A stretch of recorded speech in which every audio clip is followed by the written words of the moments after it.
Welcome to the Group Home Riches Podcast. If you have the desire to be your own boss, create your own schedule, and become financially free while at the same time helping people in need, then you've come to the right place. At GroupHomeRiches.com, we teach people exactly like yourself how to get started in the group home business. And on this podcast, you're going to hear their stories firsthand. All right, welcome, guys. So, for the folks listening in, we have Danielle, Jesse, and Parker, and they are part of our Done With You Lite program, which is a kind of a higher level just coaching experience with Group Home Riches. So, you guys have been working with Terrence, and I just check in with you guys, see how things are going, get some updates, hopefully get you guys a nice little task list of things to work on. But yeah, before we get into like logistics and homework assignments and stuff like that, just let's get some feedback from you guys. How are things going? I think they're going really good. I mean, we had a meeting on Monday. I think that turned out to be actually a good connection. Terrence said the meeting went great. You guys did really good, and it seemed like a really good potential relationship. Right. Yeah, I know after talking, we had the phone call with him initially, and then we went in and met with his name's John. We met with him in person. And he did say, he'd be willing to do referrals once we have our house. He'd be willing to do that for us. That's the point of the calls. That's all we want. That's the close, is just open invitation to possibly do business in the future. So great job. Thank you. Was it this one, the Hennepin? It was R3. Jesse, do you remember the exact name of his company? But it's like R3 Collaborative, I believe. It is Rain Homes, I believe, is the name of the company. This was with John Henderson. Right. The previous meeting was with Tom Turner of Hennepin County. Okay. So you guys have had 2 meetings so far? The one with Tom was also just over the phone. Okay. How do you feel on the meetings? Do you feel confident speaking with the folks, asking questions, getting information and stuff like that? I feel that the meetings are fine. I have no problem. This is what I do in my life, so I don't have any issues with the meetings. I feel that this is more the easy part than anything. That's good. Finding the contacts, talking to these people, this is something, this is what I do. Yeah. So this isn't anything new to me. And, like I said, I feel that this is just going to be the easy part of it. So far, so good, but it's also kind of like so far, so good, so what? Well, no, I honestly feel too, though, Jesse's done this and, so more familiar, but Parker and I have not. And even I would say, though, I feel very confident after having the meetings. That the people, they seem willing to work with us, kind of, whatever way we choose to go with our funding, which we did ultimately think, the self-pay seems to be a best route for us right now with everything else going on in Minnesota. So, but they're all willing to work with that. And so even with Parker and me maybe not being as familiar with this end of things, I still felt very comfortable in the meetings and went very well. Yeah, it's awesome, Justin, that you have the experience. A lot of people honestly struggle with it. Oh, right. Yeah, if like I said, I felt like this is just familiar to me. So, I'm like I said, so far so good. Certainly, and we'll see what's to come. A lot of the struggle you guys are starting to feel it possibly, like just trying to get these meetings is the follow-up. We harp on it a lot, but are you guys kind of experience why we harp on it so much? Oh, yeah. Well, because people will forget about you if you don't. Yeah. Do you guys all have access to the gold course and the Done With You content and stuff like that? Yeah. Cool. I do. There's a new one in here that just kind of exemplifies, like you'll see, with the full program, we have our virtual assistants do all the back and forth and stuff like that. And you can see the actual conversations that we have with them. And you'll see we have the full conversation in this section. We kind of split it, like just the follow up to set the meeting. And then towards the end, you can go through a full conversation of, after the meeting until the point where the client, just gets a check in their account. And you'll see every single point, Medell, who's our virtual assistant, has to follow up with them. So they don't respond to the initial message. She has to send a follow-up. We set the meeting. Guess what happened after we set the meeting? After you said the meeting, Yep. I'm guessing you had them respond. It's like, well, We scheduled the meeting and they didn't show up. So oh, at every single point, and you guys should go through and check this out. This is just the section when we set the meeting. okay, And then if you go to, you guys know all this stuff. You got the pitch structure guide. You guys know how to run the meetings and stuff like that. right, Eventually, probably, when it's closer to the time of like getting the property and things like that, you're going to want to focus on the closing the deal content and working on that with Terrence in the Discord. okay, But if you go through and read this is just a great read for you guys. Just go through this full conversation to see it's literally at every single point it's basically like we have to double message about everything. oh, right, And then with the pay, it was crazy. Our client needed to send like probably 5 to 10 emails just wow, to manage, getting the payment set up. So that's one thing I wanted to talk to you guys. So these are just real life examples so you guys can read through it and understand what we're talking about. The follow-up is key. A lot right, of people they never would have gotten to the point of getting a payment because they would have sent that introduction email. The organization didn't email them back and they just put it on the back burner. You have to professionally and politely hound these people to do their job. Sometimes. right, all the time. Yeah, yes, that's more realistic. A good friend. These people are very busy people, and like I said, if you're not persistent, you will be lost in the shuffle. 100%. 100%. Jesse, have you heard of the 7-touch marketing rule? I have not. Danielle, have you? nope, I haven't heard of it either. I would say it's more like a 50-touch rule in this industry. But that rule is just kind of a basic marketing principle that says allegedly, across all organizations and businesses and things like that, on average, you need to do a marketing touch, 7 of them before someone will buy a product. So even with Group Home Riches, think about Group Home Riches. You probably, searched us, maybe saw an ad, signed up for the free stuff. And then we sent you a couple emails. Then you weren't Right, really sure about it, checked out our website, maybe went through the podcasts and things like that, maybe emailed us a couple questions. We got on a call with you. So it's just across all business, not even this one. right, It's the follow-up is key. The follow-up is always in the money. So right, yeah, like think about the gold course, Danielle. It wasn't like you just saw one ad from us and immediately bought the gold course, right? Yeah, she right. did. Did she? Well, No, See? I'm kidding. When I bought into that, I remember I was looking at things because of like being more in a place where I was looking at it for my sister and that kind of focus. And right, I mean, I looked into it a bit. It wasn't like, what, bam, yeah, it almost like 99% of the time it is not. So right, that's something I really want to focus on is the follow-up. And Jesse, as you mentioned, in this industry, it's even more. The people are very busy, they're swamped. Some of the organizations are working, they have like thousands of people on their wait list. Right. Your emails, they might be going to like a main account and they're just kind of getting overlooked a lot of times. right, Even though they Right. need to speak with you, right? Sometimes people forget. yeah, Right. And my preference is actually never to communicate by email if possible and to always communicate verbally because they're not going to remember you from an email. Correct.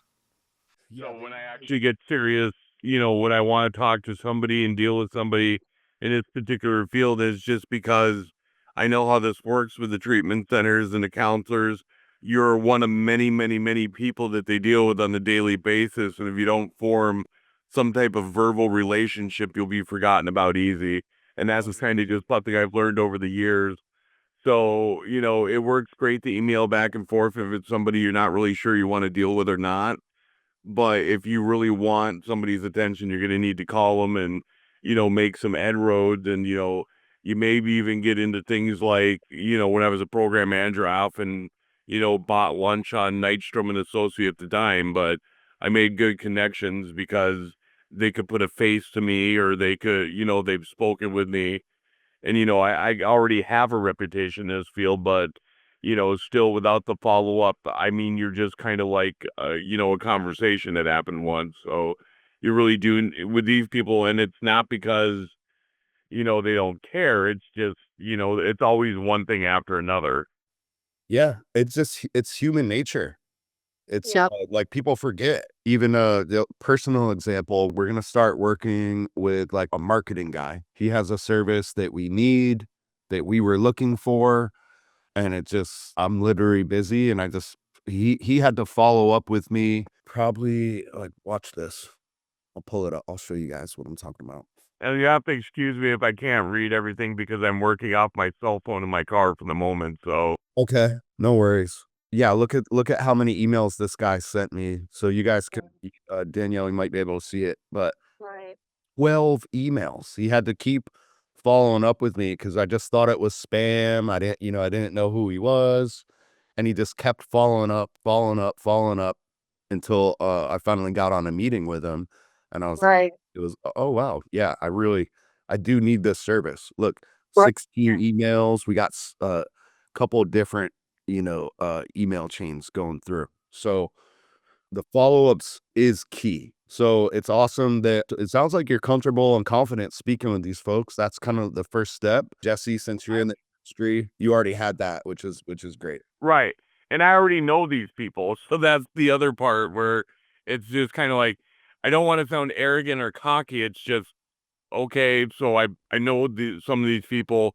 I looked at the link yesterday that Danny sent me with a contact list and a spreadsheet, and I could identify 90% of the places on there, and some of them I actually knew who I would talk to. So it was just kind of like, like I said, that's the easy part. I am kind of curious what Parker thinks about all this, and like just what his experience has been with connecting with people so far. Yeah. I don't know. I'd say it's been probably not as easy as you two, because I just in my life I don't have as many professional conversations as I'd say you guys do. So I'd say I'm probably the most quiet at the meetings because I don't really always know what to say, or I just don't really want to say the wrong thing. That's much more common, Jesse. Yeah. Yep, and it is, and all my only advice I could give to Parker is, you don't get better at it till you do. Yeah, Right. 100%. That's the only way you're going to learn anything. Right. And Parker, I know you're intelligent enough to put it together, and I think you'll be fine once you get used to it. You just gotta force yourself to do it. Me, I've never had a problem speaking my mind, and that's probably worked to my detriment just as much as it has helped me in life. But Park, I get a feeling you're kind of like me. You probably say some wrong things or just be direct, kind of like a black cup of coffee. But I know you're intelligent. I'm sure you'll fumble through it at first a couple times, but I think once you get rocking, you'll be great. Right. 100%. And Parker, there's some helpful tools in here. So you can have this pitch structure guide, have that in front of you when you're on meetings. Of course, you can listen to the example meetings. You guys have kind of already done it. We also have, it's in the pitch structure guide. It will have like questions that you can ask. It'll be right in front of you. The structure, kind of the flow that you want the meetings to go through. It'll give you sample questions that you can ask if you do get caught up. For example, how many people are you working with, or, how many people are on your wait list, stuff like that. Yeah. So go through that for sure. Do you guys have any organizations that you have found, like target organizations that you've kind of struggled with getting in front of? Well, I mean, go ahead, Jesse. go ahead, Danny. No, go ahead. Well, one organization I feel that maybe I've kind of missed. In some ways, I kind of wonder what would be the most appropriate way to get involved in this. Is there something called the March Conference in our field? So it's kind of like they do a couple big conferences every year, and it's where a lot of providers get together exchange ideas. There's a lot of continuing education credits that happen at these conferences. So it's all the professionals kind of in one area. And I got to kind of figure out who I would even speak to at March about this to kind of get in front of everybody. But when they do have these conferences, I almost think it would be good to get a booth. And I wonder if they charge for the booths or not, because it is really all the treatment centers, all the professionals, all the owners, the program managers, everybody with a license is practically involved in this thing. I have never personally attended a March conference because I've always got my CEUs done before I needed to. But with these conferences, there's such a concentration of professionals in the field that it would be a shame to miss an opportunity to get in front of people this way. This would be amazing. This is what I'm talking about. So, yep, that was actually, pull that back up. That was them, I believe. Yeah, I think it's probably. Yep, that's them. Did it happen already? I can't tell from what the spring conference. I can't tell. And I do, and maybe I can like ask some people how much it costs to have a booth there, if at all. But I do know that, I mean, me as a professional, I can go and always spread the word. I wonder if there's a way to look up who had booths or something like that. I think it happened already. This is great though. I want you guys to remember this because we're going to talk about meetups and networking and stuff like that. I just pulled a random one up from the chat in Discord. Salvation Army is great. Andy has worked with them plenty of times out here in Central Texas. They're one of the organizations that I actually personally donate to. They have a really good record of putting a lot of their funds towards the actual goal. So Salvation Army is awesome. They may or may not be a good one. The one thing about the Salvation Army out here is they do have their own specific program. Yeah. Called the ARC program, which they do funnel a lot of clients into their, it's kind of like a work for living arrangement type of, housing / food type of, it's not necessarily treatment, but I know that they also operate the 1010 Curry shelter. So it's kind of like maybe not, might be a good organization. I don't discredit their value. They are a great service nationwide. For our purposes, I mean, my thought is it never hurts to be in touch with people there. Yep. But at the same time, they do kind of a lot of their own self-serving. Yeah, they may have their own. It's different in every city. They may have their own like housing and things like that. But I believe you kind of learned this on one of the last meetings. One of the people you spoke with, they operated quite a few houses on their own, correct? Right. Yeah, Rain Homes has a lot of houses of their own, and they've done very well, it sounds like. Which was private, and I've never actually even heard of this organization, but They're technically, on paper, they would be a quote unquote competitor with you guys, right? But you still, I would think so, but I think at this point in time in this state, there is no such thing as competitor at the moment. exactly. That's what I was saying. So This city Minneapolis is about ready to enter a housing crisis. oh, brother, every city in the country is. That's why we do what we do. But yeah. But Minneapolis, especially because with their biggest treatment center going down. Yeah. So I just pulled this one up just as an example, but they said they have 500 people that sleep in their shelter. Yeah, that's probably at the 1010 Curry shelter down in Minneapolis. So it would be, and this is the game, right? So sometimes they list, sometimes they make it nice and easy, and they'll give you, who to reach out to. Sometimes they'll even have, if you're an investor or landlord and you want to work with us, contact us. This is one of those examples where it doesn't. This is one of many examples of people you would want to be speaking with. The nice thing about this state is we have a very intricate social service system here. So a lot of the major shelters, I think, will be helpful, like Dorothy Day Center, St. Stephen, I noticed was on our list.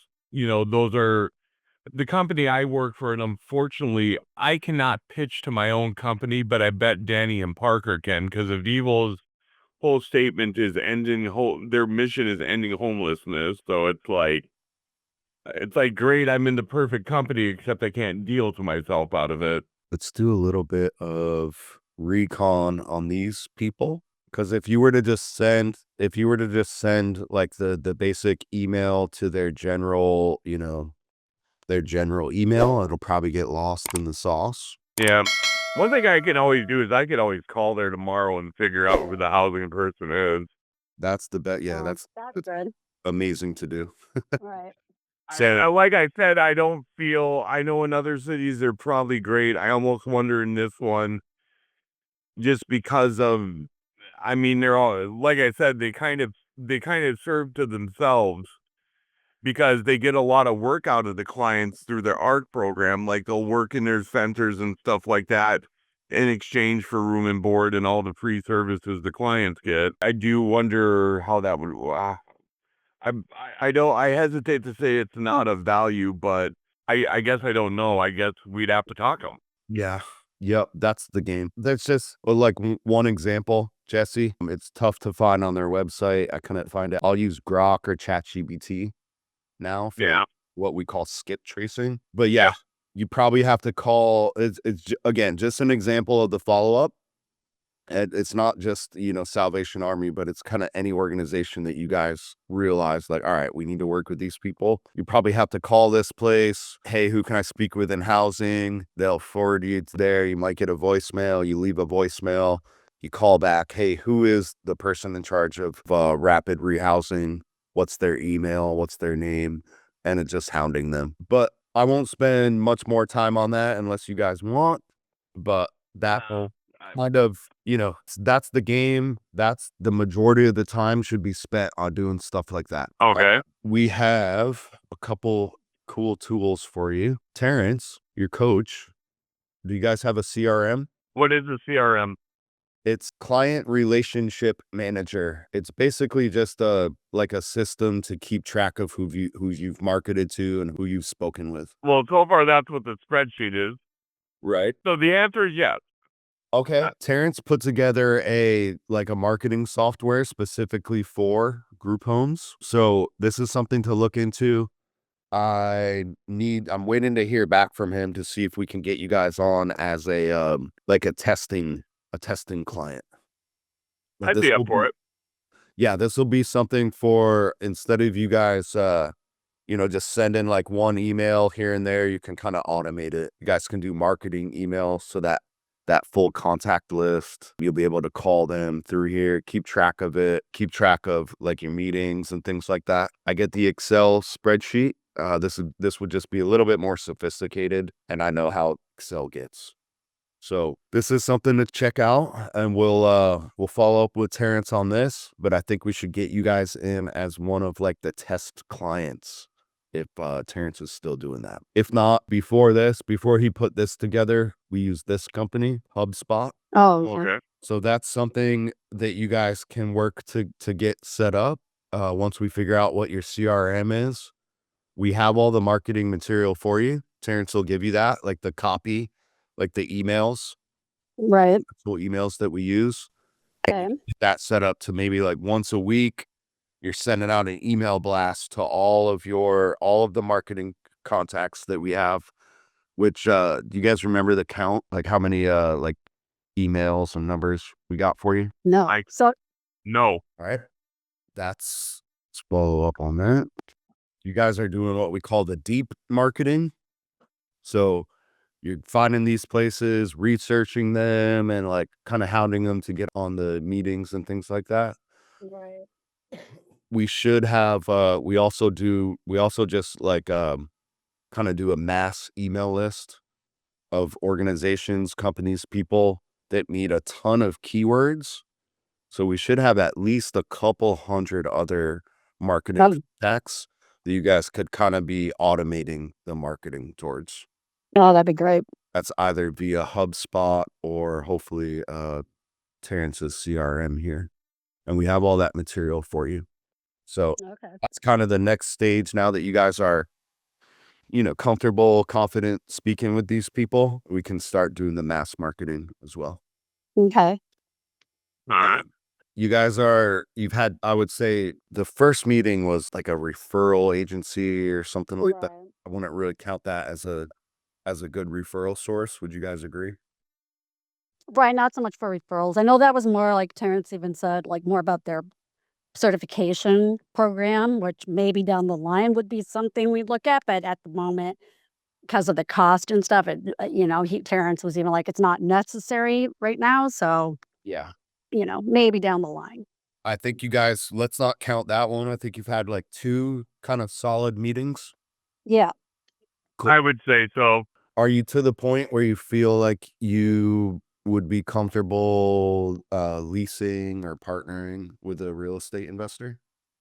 I think so. So Jesse and I have another, uh, and this actually turns out to be a friend of ours that does this kind of thing and for his job and his work, and we're meeting with him tomorrow Mm-hmm. because he might be like Jesse even said another just connection because he's been in this for so long. At least have know the best contacts and everything. So I think even maybe after meeting with him tomorrow and getting a good feel, I would say again, yeah, I definitely would say I'd be comfortable next step going to look at, yeah, let's get the house. Jesse, how about you? I'm 50-50, Okay.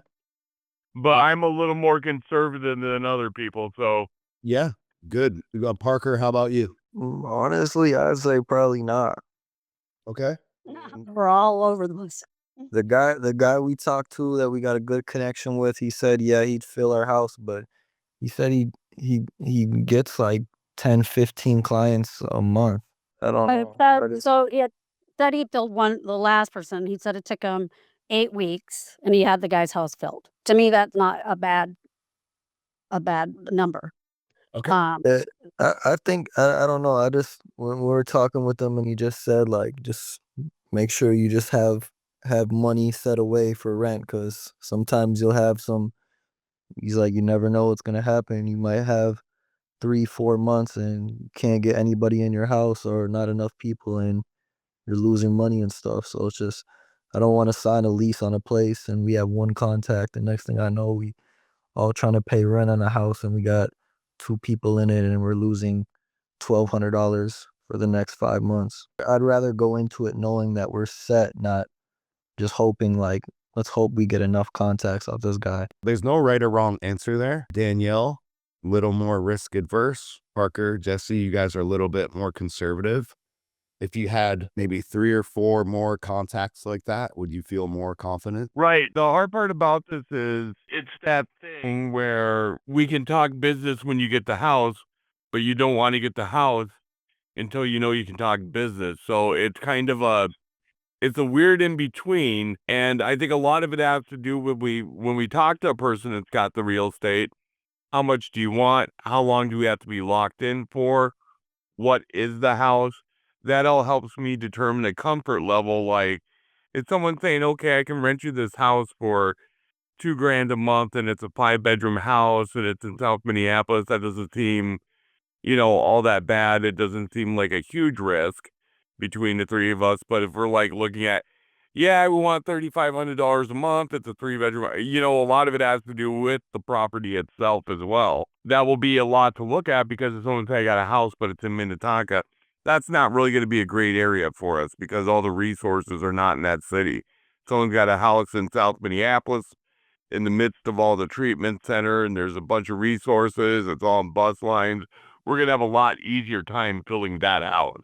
So I'm going to give you guys kind of a homework. This is what most people do. And it's not to say that I feel we're super far off or anything, but like I said, Danny's more risk averse. I'm somewhere in the middle, and Parker's more conservative. I am. So I actually think it's good we got 3 separate opinions from here because we can use each other for a sounding board and talk this off and kind of look at all angles here.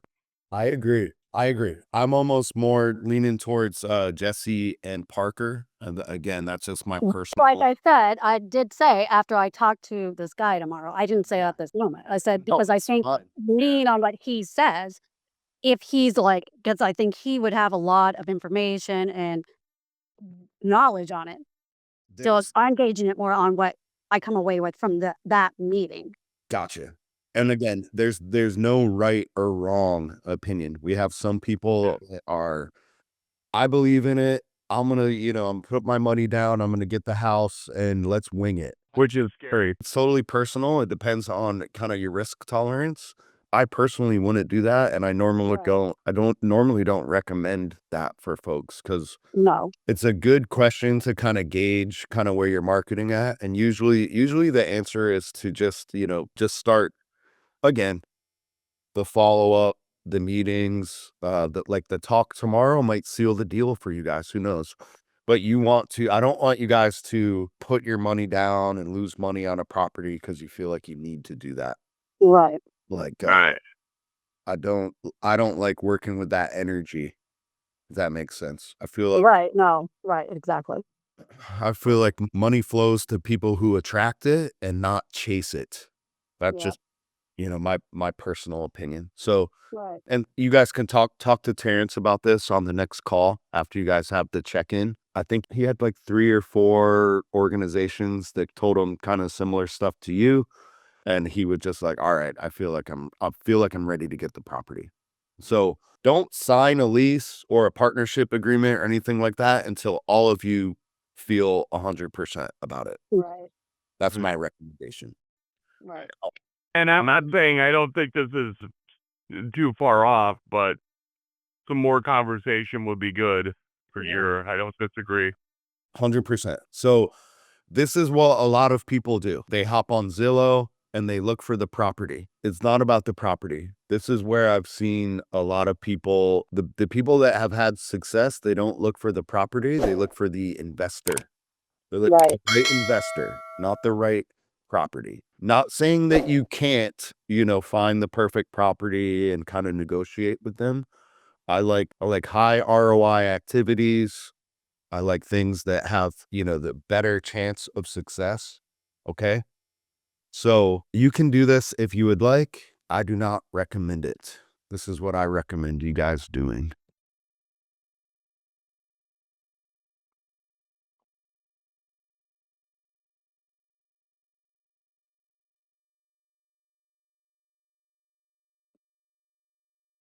This is my number one recommended way to find investors. I'd beg of people to do this.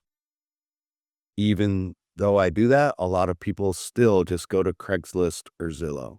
But this is what I recommend you guys doing. In person, look for real estate meetups in your area. Oh yeah. I've been to those. You have? Yep. Great. Was it nerve-wracking? Did it feel like it was Shark Tank or anything like that? No, I've made really good connections off of them. And in fact, another project I'm doing is with a person I met in one of my real estate meetups. So no. Love it. Yeah. So I'm telling you, I went to a big one in Dallas that had like 100 people there, and I had like 5 to 10 people just lined up waiting to talk to me. Oh wow. They wanted to hear about this stuff. Yeah. So literally just we have the pitch, we have a sample, call that you guys can listen to and everything like that. Yeah. This is the next task that I want you guys to work on. Maybe you need to do a little bit more marketing, and I would suggest you do this now. You don't have to sign a lease, you don't have to sign anything, but just go try to find a couple investors in your area that are curious about working with you. Yeah. It. Okay. Okay. Yeah. If you guys can get 100%. somebody curious enough to hop on a Zoom call with you, Terrence will do that pitch for you. Okay. Okay. Listen to this investor pitch. We have a bunch of content in here if you want to go through it, but this is your goal, is to set something up like this, and then Terrence will do it for you or with you or however you guys want to do it. If you guys are nervous to talk to him, Terrence will do all the speaking. I always recommend, like the organizational calls, speak with them, conversate. These people don't bite. They're not going to yell at Right. you like that. This is the closest thing to like getting yelled at. This is one of the absolute toughest real estate people I ever spoke with. And it was actually on behalf of Terrence. So Terrence enrolled in our one-on-one coaching, years ago, and really liked him. He was super positive, great mindset. I could tell he was in it for the right reasons and stuff like that. So I kind of offered him that deal, like, hey, instead of just doing a coaching call, why don't you find some investors that are curious enough to get on a call and I'll pitch them. So Oh yeah. most people will kind of ask questions. You handle in marketing and sales, you handle questions and objections the same. Most people are just going to ask questions. These guys had objections. For example, a question would be, what kind of license do you need? Why not, etc. Right. Yeah. An objection would be, no, you can't do that without a license. Right. So at every point, these guys had an objection. It wasn't just one, two, but it was three brothers from Indian descent, negotiators, hagglers, had objections the whole way. But by the end of the call, they wanted to work with Terrence. So Huh. listen to that. I guarantee you, don't get scared by this. This is like one of the toughest, and Right. it's the toughest conversation I've ever had with a real estate investor. Usually I can just kind of answer their questions, tell them the benefits of, working with, our operators, you guys, and they're pumped up about it because it's just a win-win. It's a no-brainer if you can explain the business correctly. So yes, definitely listen to that. And I would suggest you guys, of course, continue to follow up. I spent a lot of the call just focused on the follow-up because it's extremely important and often overlooked. So those organizations that you kind of have on your list that you haven't heard back from, again, professionally, politely harass them. Jesse, it sounds like you have the perfect personality for that. So definitely, of course, try to get more meetings. Sounds like you have a really good one tomorrow, but continue to do that until everybody is just, when you guys talk about it, when you guys ask each other, do you feel ready to sign a lease? You want an emphatic yes from everybody. Right. And then ideally, in conjunction with that, you can be working with an investor who understands what you guys are doing. They like you, they love the business model, and you can kind of like work in tandem with that with an investor to where sometimes you can negotiate, hey, like let's set the move-in date for 30 days from now. Sometimes they might have a rehab going on that you can kind of, you do the follow-up with the organizations. Hey, we think we have the perfect property. It's going to be ready in 30 to 60 days. Let's set up a meeting to kind of work out the next steps. Okay. That's ideally how it works. Sometimes you find the perfect property, you are feeling risk averse, you just sign it, you get the keys, then you go ham. That's fine. But in my opinion, the perfect situation is something like maybe they have a rehab and you can you have a move-in date scheduled, maybe 30 days, 60 days in the future.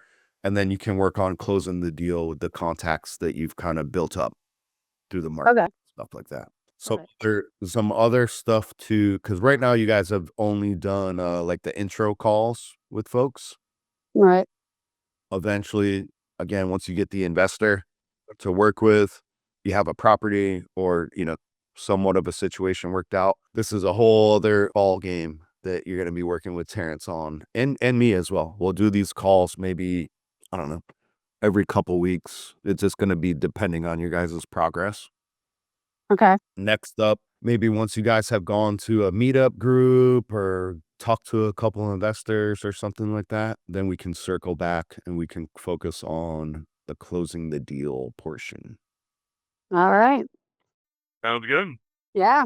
Well, great work. I'm glad we picked you guys as a kind of our case study. Terrence said you guys are awesome. You're doing great on the calls, putting in the work, completing the tasks. So yeah, great job so far. And I would say Yeah. kind of the highest ROI things that you guys can do, obviously the follow-up and stuff like that. Jesse, get on the phone and start harassing those folks. But yeah, go to a real estate meetup together. Okay. It's awesome that you go to these, Danielle. This Yeah. is how I, trained myself and started my real estate business was by going to these. So it just kind of hits close to home. Yeah. You've gone to them. I know a lot of people are nervous about it. They think they think it's like Shark Tank or something. Oh, yeah. It's No, totally no, not no, like not at that. all. And if you guys No. could go listen to the pitch maybe ahead of time take note of the things that I talk about. Like, you want to say a couple things that will pique their curiosity. Danielle, like, you guys Right. getting coffee or drinks or food. Oh, hey, what do you do? Oh, hey, I'm starting to, I'm getting into this real estate niche that's in affordable housing. It's a way to 10x the cash flow of a typical rental property and get guaranteed checks from the government. Right. No investor in their I'm telling you, 100% hit rate. An investor will at least start asking questions and get curious. Right. Yeah, definitely. All right, I do got to run. Do you guys have any questions for me on anything or Not at the moment. Nope. Parker? No, I think I'm good. All right. Great work, guys. Continue working with Terrence in the Discord. Let's get some investors. Yeah. He's talking with you guys. I'm interested in working with you. Sounds good. All right. Well, thanks, Sounds Brandon. good. All right, guys. Thank you. Great job so Good far. talking to you. Have a great night. Thanks. Bye. You You too. too. Bye. Bye.